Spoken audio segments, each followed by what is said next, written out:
नमस्कार, आप देख रहे हैं स्पेशल रिपोर्ट न्यूज रूम से। आपके साथ मैं हूं अंजना ओम कश्यप। किसानों ने सरकार की तरफ से लिखित प्रस्ताव को ठुकरा दिया है।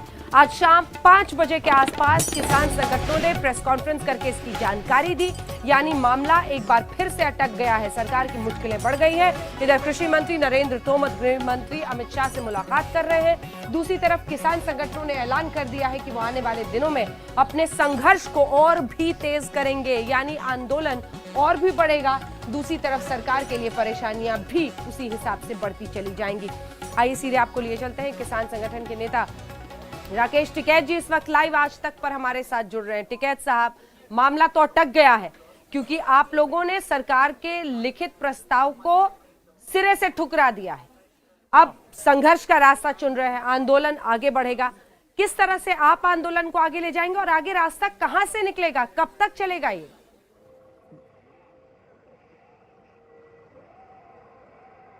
देखो, रास्ता जो निकलेगा, 3 बिल सरकार को वापसी करने पड़ेंगे। वे आज कर दो, वे 2 दिन में कर दो, वे 10 दिन में कर दो, वे 2 महीने में कर दो। रास्ता जो जाएगा किसान के खेत का रास्ता, जो 3 बिल कैंसिल होकर ही जाएगा। समझौते की कोई गुंजाइश नहीं है, बिल में संशोधन की कोई गुंजाइश नहीं है।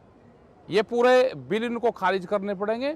ये अब जो बिल का सवाल है, ये देश के जो सीधे किसान है पूर्ण रूप से, वो उनके हाथ में अब कमान चली गई है। अब लीडरशिप के भी हाथ में कमान नहीं है कि कोई समझौता कर देगा, जब देश की जनता मान लेगी। मैं जहाँ पे बैठे शुद्ध किसान हैं, इन्होंने वे बिल नहीं पढ़े, लेकिन जो अपनी ये जीरी बेच के आए हैं, वो जीरी नुकसान में बेच के आए हैं। इनको पता चला है कि मैं दिल्ली में जाऊँगा, जो मेरी कणक का भाव कम है, मेरी मक्का का भाव कम है, वो दिल्ली में तय हो रहा है। मैं आज अपना हिसाब अपने आप लेने जाऊँगा। ये मेरे जो नौजवान मुंडे हैं, ये अपने जो बाप दादा को अनपढ़ रखा, उनसे खेत में काम करवाया, ये अपना हिसाब लेने आज दिल्ली में आए हैं। तो ये बगैर हिसाब लिए दिल्ली से जाएंगे नहीं। लेकिन सरकार कह रही है जो लिखित प्रस्ताव था उसमें क्या कुछ है, आप भी उस पर बात कीजिए। एमएसपी को लेकर जो सरकार कह रही है कि वो लिखित में एमएसपी के मिलने की बात को शामिल करने को तैयार है, उस पर क्या कहना आप लोग? एमएसपी तो सबसे बड़ी मांग थी ना, न्यूनतम समर्थन मूल्य। देखो, वो एमएसपी पे भी हेरा फेरी कर रहे। नहीं, न्यूनतम समर्थन मूल्य भी डिमांड है, और वे आज भी ये कह रहे हैं कि न्यूनतम समर्थन मूल्य को, एमएसपी को हम हटाएंगे नहीं। वो हेरा फेरी जो कर रहे हैं ना, उसी में ही तो गड़बड़ है। हमने ये कहा कि एमएसपी पे कानून बने, प्राइवेट प्लेयर, जो भी प्राइवेट मंडी आ रही है, वो कम रेट पे खरीद ना करे। एक लिखित में कानून बना दो आप, उसमें कानून बनाना पड़ेगा उसके लिए। अगर कोई उससे कम पे खरीद करता है तो उसके खिलाफ कानूनी कार्रवाई हो।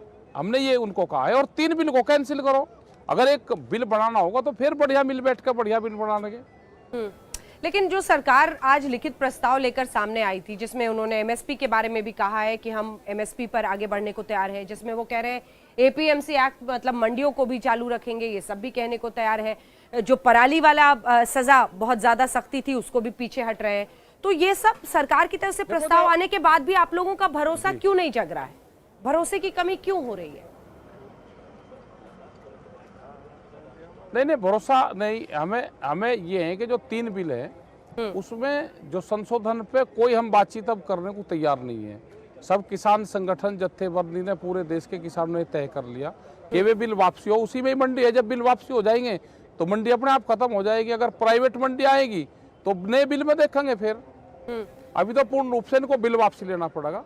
उन बिलों में क्या है, क्योंकि ये पूर्ण रूप से किसानों ने अपने उससे जोड़ लिया है इसको, और इसकी जो बागडोर है, आम किसान ने इसको अपने हाथ में ले लिया है। अब टिकैत साहब, हम लोग भी आपको देख रहे हैं, कई सालों से उत्तर प्रदेश में देख रहे हैं। मेरा अगला सवाल आपसे ये है कि किसानों के कई आंदोलन होते रहे हैं, कई जगहों पर सड़क जाम, रोड जाम, ये सब कुछ हो रहा है, लेकिन ये काफी लंबा खिंचता चला जा रहा है। मेरा सवाल आपसे ये है कि आपने कहा कि 12 दिसंबर को हम टोल जो प्लाजा है वहां पर आंदोलन करेंगे, फिर 14 को हम दिल्ली जयपुर हाईवे ब्लॉक करेंगे। ये किसानों ने आज प्रेस कॉन्फ्रेंस में ऐलान किया है, क्या ये सही है?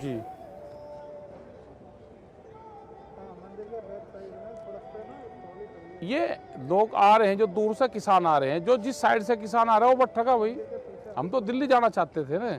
हमारे पूर्वज भी आज से 32-35 साल पहले दिल्ली वोट क्लब पे गए, हमको भी जाने देते भाई। हमारे जो ट्रैक्टर आ रहे थे, क्या दिल्ली की चमचमाती सड़कों पर ये नहीं चल सकते? इनको भी जा लेने देते वहां पे। अब जहां बैठ गए, हमने ये तय कर लिया कि अब जहां बैठ गए हम वहीं रहेंगे, जहां पुलिस हमको रोकेगी हम वहीं बैठेंगे। तो लोग आएंगे, राजस्थान के लोग आएंगे तो उनको यहाँ पे आ जाने दो, वे जिस साइड से आओगे तो वहीं बैठेंगे ना। वे टिकैत साहब, आपने अपने पूर्वजों की बात की, आपने अपने पूर्वजों की बात की, आपका तो संशोधन की कोई गुंजाइश नहीं रही जी। उनका तो पूरा आंदोलन ही यही था कि ये मंडी सिस्टम खत्म हो, खुले बाजार में किसानों को अपनी फसल बेचने की इजाजत हो। यही तो आपकी लड़ाई थी ना पहले।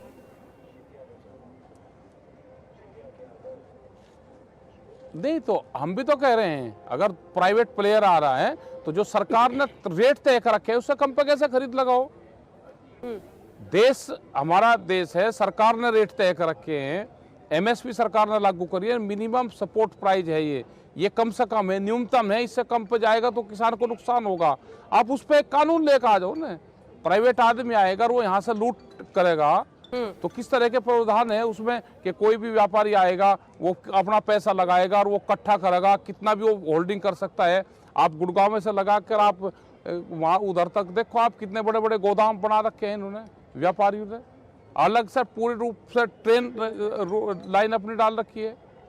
तो आएंगे गोदाम बनाएंगे, इनका इरादा क्या है? ये क्या हिंदुस्तान से माल को खरीदेंगे या विदेश से भी लाएंगे? ये अगर आप देखोगे इनके जो बड़े बड़े वेयर हाउसिंग है, जो प्राइवेट वेयर हाउसिंग बने हैं, वे पूर्ण रूप से पोर्ट से लगाकर गुड़गांव में तक बना रखे हैं इन्होंने। तो सरकार एमएसपी पर अलग से लिखित कमिटमेंट दे, वो आपको नहीं चाहिए। नया कानून चाहिए जिसमें एमएसपी कानून का हिस्सा हो। कानून चाहिए का गारंटर कानून, गारंटी चाहिए। तो हाल ही में आपने पंजाब की क्या गलती थी कि ये 600-800 रुपए में मक्का बेचेगा? लेकिन ये सवाल बार बार उठता है ना कि इतने सालों से भी एमएसपी को लेकर कहीं पर कोई कानून तो था ही नहीं। तो ये जो कहा जा रहा है कि एमएसपी हटा दिया, हटाने की तो कोई बात ही नहीं थी। एमएसपी किसी लिखित कानून में तो पहले से नहीं था ना। नहीं तो जब नए, मैं ये कह रहा कि अब नए कृषि सुधार बिल लेकर आए हैं ये, तो इसमें क्यों नहीं जोड़ा?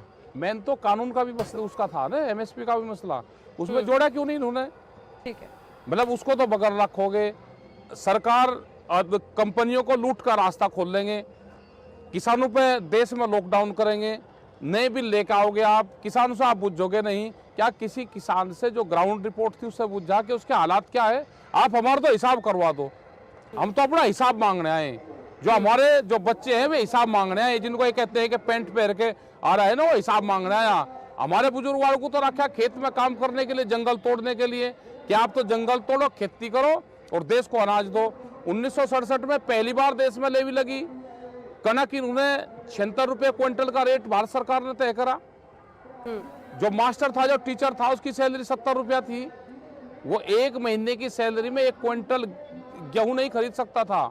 भट्टे की जो अब्बल ईंट थी वे 30 रुपये की 1000 आती थी। हम 1 क्विंटल गेहूं बेचते थे और 2500 भट्टे की ईंट ले आते थे हम अपने मकान बनाने के लिए। सोने का भाव 200 रुपया तोला था। ये बुजुर्ग और बैठे, कोई ज्यादा लंबी बात नहीं है, हमारा हिसाब करवा दो, हम चले जाएंगे। आज भी हमें 3 क्विंटल गेहूं में 1 तोला सोना दिलवा दो, हम चले जाएंगे घर पर वापसी।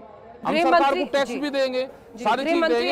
हमारे बुजुर्गों के साथ में जो इनको अनपढ़ रखा, स्कूल नहीं खोला,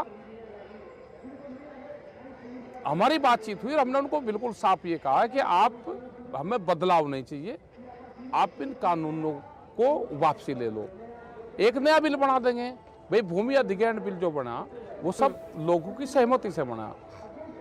कांग्रेस की पार्टी, कांग्रेस की सरकार थी, स्टैंडिंग कमेटी की चेयरमैन सुमित्रा महाजन थी, वो बीजेपी से थी। हम लोग भी बैठते थे और एक ड्राफ्ट वहां पे जाकर देते थे सुमित्रा महाजन के सामने। हम भी गए, अपना प्रस्ताव हमने रखा, वो उन्होंने माना और पूरा सरकार ने माना और एक बेहतरीन भूमि अधिग्रहण बिल देश में बना। अगर उसको ठीक तरह से लागू करा जाए तो इसी तरह से लेकिन उसका भी उतना ही विरोध हुआ। तो जमीन अधिग्रहण बिल का भी तो बहुत विरोध हुआ था। देश में नेशनल एग्रीकल्चर पॉलिसी की जरूरत है, जब ही तो नया बिल बना।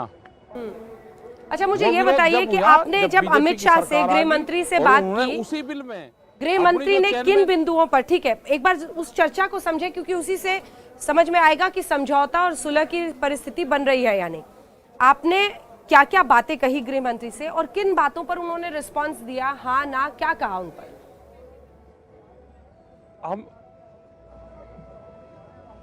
हमने ये कहा कि आप इन बिलों को वापसी ले लो। उन्होंने कहा कि हम एक बढ़िया ड्राफ्ट बना के आपको कल भेजते हैं। तो हमने कहा भी जो ड्राफ्ट बनाओगे उस पर हम सलाह कर लेंगे। अमित शाह भी थे, मंत्री, सब लोग मंत्री थे, उसमें नरेंद्र सिंह भी थे, पीयूष गोयल भी थे, हम लोग भी थे, 13 लोग थे जो कमेटी ने वहाँ पर डिसाइड करके भेजा था और एक अच्छे उसमें बातचीत हुई। ये भी उन्होंने कहा कि आपका आंदोलन पीसफुली है और कोई उस तरह का वो नहीं है, अपने आंदोलन को पीसफुल आप चलाओ उसको, और हम एक ड्राफ्ट भेजते हैं। हमने कहा कि आप ड्राफ्ट भेजो, उस पर हम चर्चा कर लेंगे। तो उन्होंने ड्राफ्ट भेजा, ड्राफ्ट को पढ़ा गया, तो ड्राफ्ट में ये हमको उम्मीद थी कि बिलों को वापसी लेने की बात करेंगे, वो उसमें थी नहीं कहीं।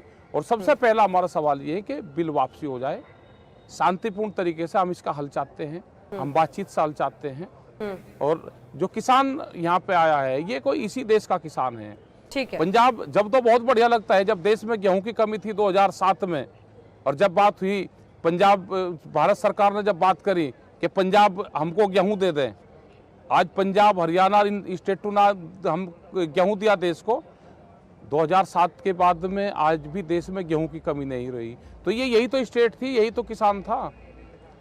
हमको तो जो सरकार चाहिए हम उत्पादन करके देंगे ना उनको। ठीक है, एक आखिरी सवाल भाव तो दे दो हमको। जाके बुझोतों के गांव में आपकी हालात क्या है, कोई जाए तो एक बार हमारे पास। जी एक आखिरी सवाल आपसे, अब आप लोग क्या चाहते हैं? तीनों कृषि कानून रद्द हो, ये तो आप बार बार कह रहे हैं, उससे कम में मानने को तैयार नहीं है। मेरा सवाल है उससे आगे क्या? फिर आप लोग चाहते हैं एक नया कृषि बिल बने और उस कानून में की ड्राफ्टिंग में, कमेटी में कौन कौन शामिल हो, क्या चाहते हैं आप? क्योंकि आपने कहा, एक सेकेंड, स्टेक होल्डर्स भी शामिल होने चाहिए, हर तरह के लोग शामिल होने चाहिए। कौन कौन शामिल हो उसमें नए कानून बनाने में?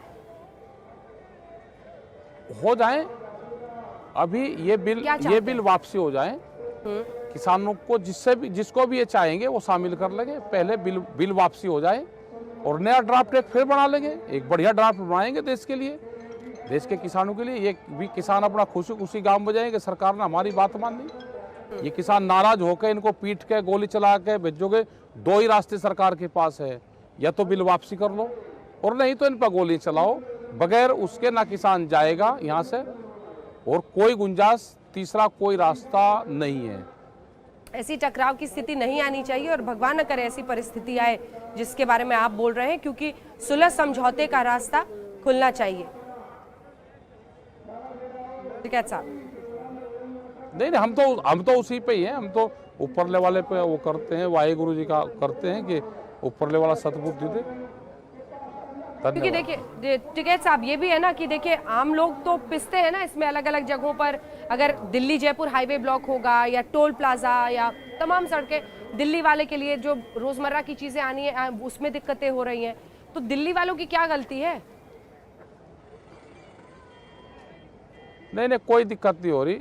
नहीं, कोई नहीं। हम यहाँ पे है तो यहाँ के बराबर के सब रास्ते खुले ही हैं, लोग आ जा रहे हैं और गांव के लोग पूरी सेवा कर रहे हैं जत्थेबंदियों की। जो किसान यहाँ पर आ रहे हैं और आवश्यक वस्तु, वो दूध का सवाल हो, सब्जी का सवाल हो, उसकी कोई कमी यहाँ पर नहीं होगी, क्योंकि वो भी किसान है। हम उसकी भी लड़ाई लड़ रहे हैं कि दूध का किसान को हम रोकें, वो भी नहीं, वो भी यहाँ तय हो गया कि उनको भी हम नहीं रोकेंगे, ना सब्जी को किसी को रोक रहे और ना दिल्ली वासियों को हम कोई वो कष्ट देना चाहते हैं। दिल्ली के लोग तो आते हैं सब जगह देखने। दिल्ली जयपुर हाईवे ब्लॉक करेंगे तो क्या होगा?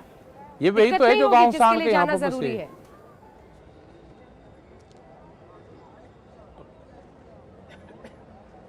करेंगे तो कई दिन की बात है, इतने तो सरकार बात करेगी कुछ। चलिए ठीक है, बहुत बहुत धन्यवाद। 12 तारीख का टाइम तो ऐसे ही तो दिया भी। ठीक है, बहुत बहुत धन्यवाद आपका टिकैत साहब हमारे साथ जुड़ने के लिए और आज तक पर अपनी तमाम बातें रखने। धन्यवाद, नमस्कार। तो आपने देखा उनका ये कहना है कि तीनों कृषि बिल सरकार वापस करे, नए कानून में और भी लोगों को शामिल करके एक अच्छा कानून बने, इससे कम पे मानने को तैयार नहीं है। लेकिन बड़ी खबर इस वक्त की आपको बता दें, जो बैठक चल रही थी कृषि मंत्री नरेंद्र तोमर और गृह मंत्री अमित शाह के बीच में, वो बैठक खत्म हो गई है। क्या कुछ जानकारी वहां से निकल कर आती है हम आपको लिए चलेंगे, हमारे सहयोगी हमारे साथ जुड़ेंगे। संशोधन प्रस्ताव एक तरफ किसानों को नामंजूर, जिसके बाद से कृषि मंत्री अमित शाह से मिलने गए थे। हिमांशु मिश्रा हमारे सहयोगी से खबर पर जुड़ रहे हैं। हिमांशु, बैठक खत्म, चिंता का दिन है, क्या कुछ समझ में आ रहा है? क्या कुछ आगे का कदम तय कर पाए इस बैठक में? देखिए बिल्कुल 2.5 घंटे बैठक चली है अंजना, तो कहीं ना कहीं सरकार ने रणनीति बनाई होगी। और कल अमित शाह ने जो देश के गृह मंत्री और वो कल सरकार की तरफ से अगुवाई कर रहे थे, किसान संगठनों के साथ बातचीत की। उन्होंने ये कहा था कि हम नया प्रपोजल भेजेंगे। उसके बाद भी अगर आपके मन में कोई संशय है, कोई और बिंदु है, हम उस पर डिस्कशन करने के लिए, चर्चा करने के लिए और उस पर विचार करने के लिए तैयार हैं। आप सिर्फ आंदोलन वापस ले लीजिए। अब देखना यह है कि अगले दौर की बैठक होगी या नहीं होगी, क्योंकि सबसे बड़ी बात यह है कि किसान संगठनों ने एक सिरे से जो है पूरे सरकार के प्रपोजल को रिजेक्ट कर दिया है और उन्होंने अपने आंदोलन को और तेज करने की बात कही है। उन्होंने जगह जगह अलग अलग डेट के कार्यक्रम जो है वो तय कर दिए हैं।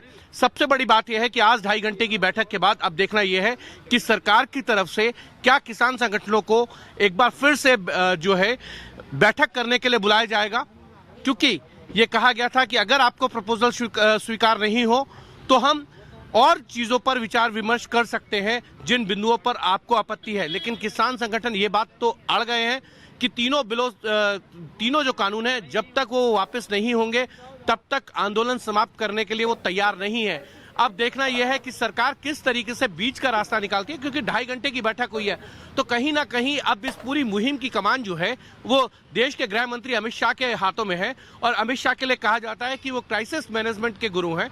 जब भी संकट आता है तो वो निकल कर आते हैं, उस संकट को जो है वो खत्म करते हैं सरकार के ऊपर। अब देखना यह है कि अमित शाह किस तरीके का रास्ता निकालते हैं। क्या किसान संगठनों को फिर से एक बार बुलाया जाएगा बैठक के लिए, क्योंकि ये तय हुआ था कल कि प्रपोजल के बाद एक और बैठक होगी, यानी कि कल के लिए वो तक कहा गया था।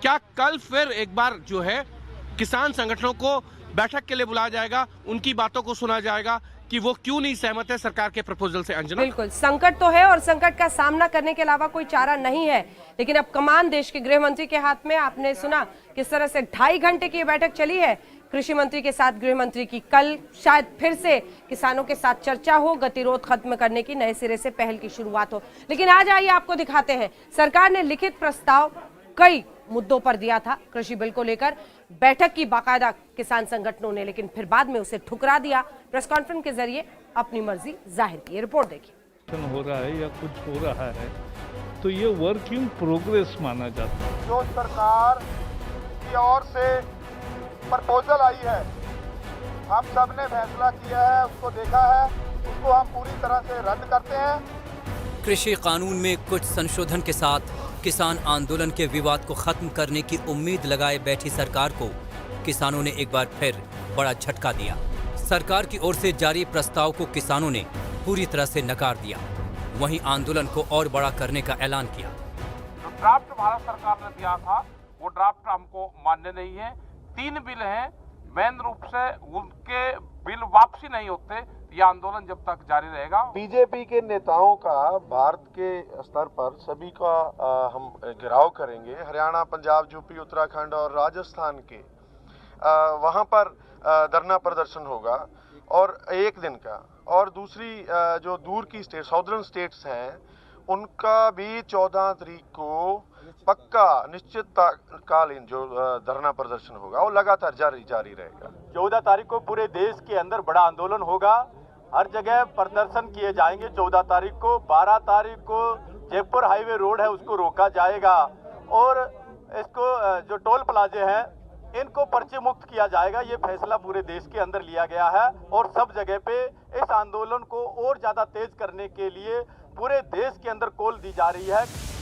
कल किसानों के साथ गृह मंत्री अमित शाह की लंबी बैठक चली थी, जिसमें किसानों की आशंकाओं को दूर करने की कोशिश की गई और उस बातचीत के आधार पर सरकार की ओर से आज लिखित प्रस्ताव किसानों को सौंपा गया। नए कृषि कानून को लेकर किसानों की आशंकाएं खत्म करने के मकसद से इस प्रस्ताव में कुछ बड़े संशोधन सुझाए गए हैं। नंबर 1 और सबसे अहम बात एमएसपी पर लिखित गारंटी को लेकर है। दूसरा, विवाद की स्थिति में किसानों को सिविल कोर्ट जाने की। तीसरा, निजी मंडियों में समान टैक्स का प्रावधान। चौथा, निजी ट्रेडर्स का रजिस्ट्रेशन करने का प्रावधान।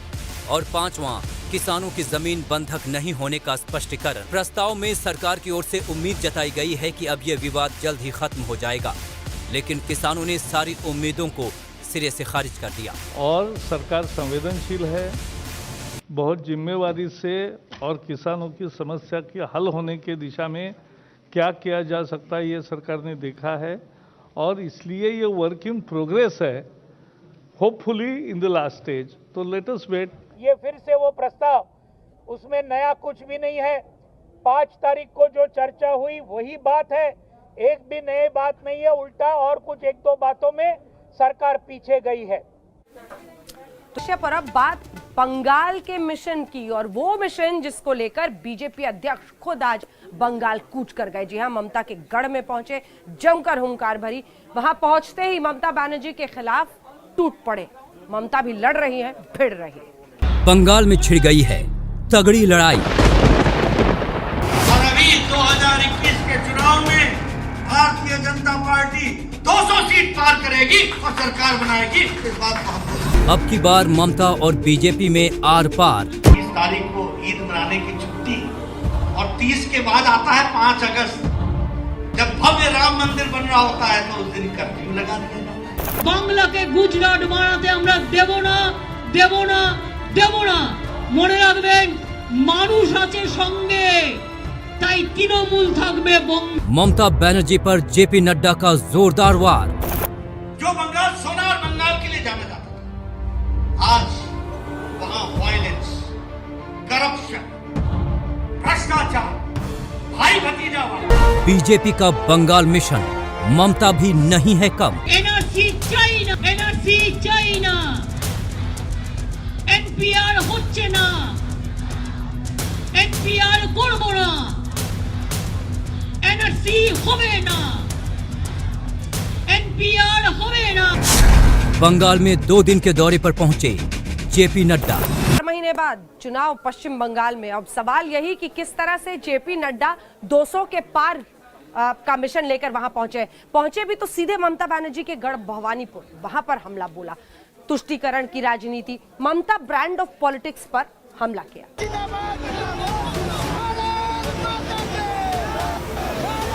बिहार में चुनावी जंग जीतने के बाद बीजेपी की नजर अब पश्चिम बंगाल पर है और अपनी ताकत का प्रचार कर रही है।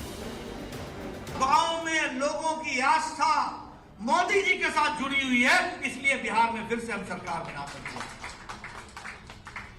और बिहार में चुनाव नहीं जीता हमने गुजरात के 8 में से 8 सीटें जीती, हमने उत्तर प्रदेश की 7 में से 6 सीटें जीती, हमने मध्य प्रदेश में 28 में से 21 सीटें जीती, हमने कर्नाटक की 2 सीट जीती, हमने तेलंगाना में दुबाका जीत लिया, धमाका कर दिया। बंगाल की सत्ता पर 10 साल से काबिज ममता बनर्जी को मात देने के लिए बीजेपी पूरे जोर शोर से जुट गई है और 200 सीटें जीतने का दावा कर। बंगाल में भी भारतीय जनता पार्टी ने एक लंबी लड़ाई लड़ी है। मुझे याद है कि एक समय था 9 साल पहले हमारा वोट प्रतिशत 4 था, 4। 2014 में हमारी सीटें हो गई 2 और हमारा वोट प्रतिशत पहुंचा 18 और 2019 में हमारा सीटें पहुंची 18 और हमारा वोट प्रतिशत पहुंचा 40। और अभी 2021 के चुनाव में भारतीय जनता पार्टी 200 सीट पार करेगी और सरकार बनाएगी। कोलकाता में बीजेपी के राष्ट्रीय अध्यक्ष जेपी नड्डा मिशन बंगाल के तहत कोलकाता पहुंच गए हैं। कोलकाता में ढोल नगाड़ों के साथ उनका भव्य स्वागत किया गया। भले ही हैदराबाद के चुनाव हो या बाकी स्थानीय या निकाय चुनाव, बीजेपी लगातार जीत हासिल कर रही है, जिसके बाद अब हौसले भी बुलंद हैं। पार्टी ये संभवतः जानती है कि आने वाले दिनों में बंगाल में फायदा हो सकता है, लिहाजा जमीनी स्तर पर लोगों से जुड़ने का प्रयास किया जा रहा है, भले ही वो घर घर जाकर मिले या फिर अपने कार्यकर्ताओं से सम्मिलित। जेपी नड्डा ममता बनर्जी के खिलाफ चुनाव की प्लानिंग का पूरा खाका लेकर कोलकाता पहुंचे हैं। बीजेपी ने कोलकाता में चुनावी कार्यालय समेत वर्चुअल माध्यम से 9 कार्यालयों का उद्घाटन किया। हम आपको बता दें कि बीजेपी की आगे 38 और कार्यालय खोलने की योजना है। जेपी नड्डा ने कहा कि बीजेपी कार्यालय से चलती है, बाकी पार्टियां घरों से चलती हैं। There is a difference between an office and a कार्यालय. Office works from 10 to 5. कार्यालय वर्क्स 24/7/360. हर समय चलता है और कार्यालय संस्कार का केंद्र है। और मजेदार बात देखिए कि भारतीय जनता पार्टी कार्यालय से चलती है और अन्य पार्टियों का कार्यालय घर ही उनका कार्यालय है, घर से पार्टियां चलती है। यह स्थिति आ गई। कोलकाता के कार्यालय में खड़े होकर जेपी नड्डा ने सीधे ममता बनर्जी पर प्रहार किया और ये ऐलान किया कि वो इसी कार्यालय से ममता बनर्जी को बंगाल से उखाड़ फेंकेंगे। विधान के साथ कार्यालय का उद्घाटन किया है, इस कार्यालय का भी उद्घाटन किया है। ये वो जगह है जहां से ममता जी की सरकार को उखाड़ फेंकने का निश्चय किया गया है। ये वह चुनाव का बंगाल में 200 से ज्यादा सीटें जीतने के लिए बीजेपी ने अपनी टीम 11 को रणभूमि में उतारा है, तो दूसरी तरफ केंद्रीय गृह मंत्री और बीजेपी अध्यक्ष जेपी नड्डा ने खुद भी मोर्चा संभाल लिया है। जेपी नड्डा ने कोलकाता से ममता बनर्जी पर तुष्टीकरण की राजनीति का आरोप लगाया। 30 और 1 जुलाई को ईद आती है, ईद मनाना चाहिए, हम चाहते हैं मनाई जाए, हमें खुशी है। हमारी सरकार जहां जो होती है हम मनाते हैं, हम मनाने की इजाजत भी देते हैं।